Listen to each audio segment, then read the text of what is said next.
ஆண்டவரும் இரட்சகருமாகிய இயேசு கிறிஸ்துவின் இனிய நாமத்தில் யாவருக்கும் அன்பின் வாழ்த்துக்களை தெரிவித்துக் கொள்கிறேன். அருமையான தேவ பிள்ளைகளே, புதிய நாள், புதிய நம்பிக்கை தின தியானத்தின் மூலமாய் இந்த நாளில் கூட உங்களை சந்திப்பதில் நான் மிகுந்த மகிழ்ச்சி அடைகிறேன். அல்லேலூயா. இன்றைக்கு கூட கர்த்தர் நமக்கு கொடுக்கிற வார்த்தை என்ன? ஏசாயா தீர்க்கதரிசன புஸ்தகம் 48ஆம் அதிகாரம் 17வது வசனம் கூட வாசிக்க கேட்போம். இஸ்ரவேலின் பரிசுத்தராய் இருக்கிற உன் மீட்பரான கர்த்தர் சொல்லுகிறதாவது, பிரயோஜனமாய் இருக்கிறதை உனக்கு போதித்து நீ நடக்க வேண்டிய வழியிலே உன்னை நடத்துகிற உன் தேவனாகிய கர்த்தர் நானே. ஹல்லேலூயா, ஹல்லேலூயா. பாருங்க எவ்வளோ அழகா இங்க சொல்லப்பட்டிருக்கிற நாம பார்க்கிறோம். இஸ்ரவேலின் பரிசுத்தராயிருக்கிற உன் மீட்பர் சொல்லுகிறாவது. நமக்கு அவர் தானே மீட்பர். அவர் யாருங்க? பரிசுத்தமுள்ள ஆண்டவர். நான் பரிசுத்தர் ஆகையால் நீங்களும் உங்கள் நடக்கைகள் எல்லாவற்றிலும் பரிசுத்தராயிருங்களா ஆண்டவர் சொல்லியிருக்கிறார். நம்மளை அழைத்ததே பரிசுத்தத்திற்கு அழைத்திருக்கிறார்.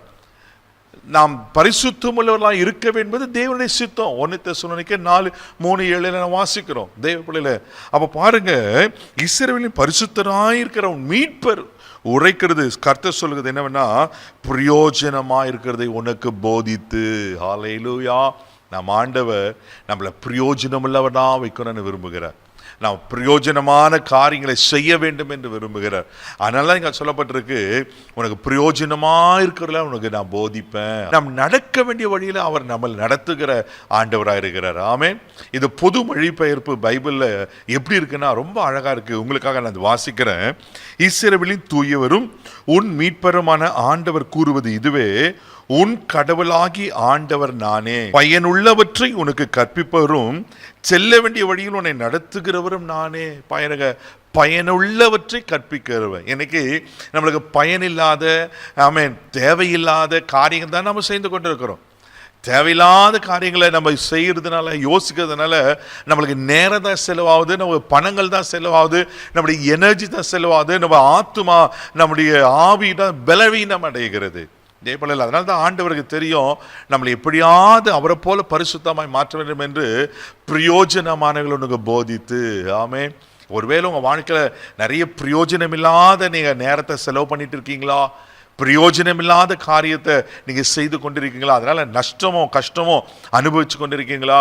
இன்னைக்கு ஆண்டவர்களை பயனுள்ள பிரயோஜனமான வழி உங்களுக்கு போதிக்க போகிறார். அவர் யார்? நல்ல போதகர்ல. சங்கீதலின் புஸ்தகம் 32ஆம் சங்கீதம் 8வது வசனத்தை கூட வாசிக்கும் போது அழகா ஆண்டவர் அங்க சொல்லுவார். வாசிக்க கேட்போம். நான் உனக்கு போதித்து நீ நடக்க வேண்டிய வழியை உனக்கு காட்டுவேன், உன்மேல் என் கண்ணை வைத்து உனக்கு ஆலோசனை சொல்லுவேன். ஆமென். பாருங்க, உன்மேல என் கண்ணை வச்சு நான் உனக்கு ஆலோசனை சொல்லுவேன், நீ நடக்க வேண்டிய வழியை உனக்கு காண்பிப்பேன். ஆண்டவர் எவ்வளவு அழகாக சொல்லுகிறார் அல்லவா? தேவப்பிள்ளையில பிலோமின் புஸ்தகம் 1ஆம் அதிகாரம் 11வது வசனத்தை வாசிப்பீங்கன்னா அங்க ஒரு மனிதனை குறித்து நம்ம பார்க்கிறோம். அவர் குறித்து சொல்லப்பட்ட சாட்சி இவ்வளவு அழகா இருக்கு பாருங்க. வாசிக்க கேட்போம். முன்னே அவன் உனக்கு பிரயோஜனம் இல்லாதவன், இப்பொழுதோ உமக்கும் எனக்கும் பிரயோஜனம் உள்ளவன். அங்க ஒனேசிம் என்ற மனுஷனை குறித்து சொல்லப்பட்டிருக்கோம். முன்னே அவனுக்கு பிரயோஜனம் இல்லாதவன், அவன் முன்னாடி வாழ்க்கை வேற மாதிரி இருந்துச்சு. ஆனா பவுல் சொல்றாரு, இப்பொழுது உமக்கு எனக்கும் பிரயோஜனமானவன். அல்லேலூயா. ஒனேசிம் என்ற வாழ்க்கையை கத்த தலைகீழா மாற்றலையா? உங்க வாழ்க்கையில கூட ஒருவேளை எது பிரயோஜனம் இல்லாத காரியத்தை செய்து கொண்டிருக்கேன். ஒருவேளை நீங்களே உங்களை குறித்து நான் எதுக்குமே யூஸ் இல்லை, நான் பிரயோஜனமற்ற இருக்கிறேன், நான் ஒர்த்லெஸ் பர்சன், ஒருவேளை யூஸ் இல்லாதவன் நான் அப்படின்னு உங்களை நீங்களே நொந்து கொண்டிருப்பீங்கன்னா, கர்த்தர் உங்களையும் பிரயோஜனம் உள்ளவனாய் மாற்ற விரும்புகிறார். இதை நம்புங்க தேவ பிள்ளையில, இதை விசுவாசிங்க தேவ பிள்ளையில. நீங்க ஆண்டவருக்கு பிரயோஜனம், ஆண்டவருக்கு பயனுள்ள பாத்திரம். ஆமே. ஆண்டவர்கள் அப்படி மாற்றுவதற்கு உண்மையில இருக்கிறார். அது நம்ம பலத்தால முடியாது. அதனால தான் ஆண்டு சொல்றாரு, நான் உனக்கு போதித்து நீ செல்ல வேண்டிய வழியில உன்னை நடத்துகிற உன் தேவனாக கர்த்தர் உங்களை பிரயோஜனமுள்ள பாத்திரமா மாற்றுவாரு, பிரயோஜனமான காரியங்களை செய்ய வைப்பாரு. அவர் உங்களுக்கு போதித்து நீங்க நடக்க வேண்டிய பிரயோஜனமான வழியில உங்களை நடத்த அவர் உண்மையில இருக்கிறார். இதை நம்புங்க தேவ பிள்ளையில. கண்களை அப்படி நம்ம செபிக்கலாம். அன்பு தகப்பனே, உமக்கு நன்றி சொல்லி துதிக்கிறோம், ஸ்தோத்திரிக்கிறப்பா. பிரயோஜனமானவர்கள் எங்களை போதிக்கிற கர்த்தராண்டவரே.